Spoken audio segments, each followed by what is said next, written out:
naisip ko na parang merong magandang gawin dito sa parang mata nitong ating kinakain suso.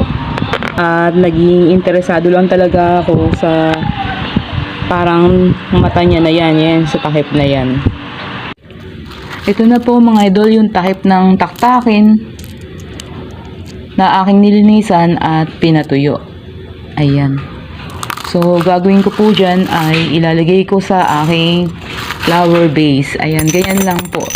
So, nagandaan po talaga kasi ako sa kanyang takip. So, ilalagay ko siya dito para maipwesto ko sa center yung aking bulaklak. Ayan, napakadami pong pwedeng gawin dito sa takip ng taktakin na to. Kung ma-appreciate po natin yung kanyang ganda. Ayan, gusto ko po kasi naka-center yung bulaklak na to na ilalagay natin. Kaya naisipan ko siyang ilagay dito sa aking flower base. So, naka-center na siya. Ayan na po. So, na-arrange ko na lang maayos yung aking mga bulaklak.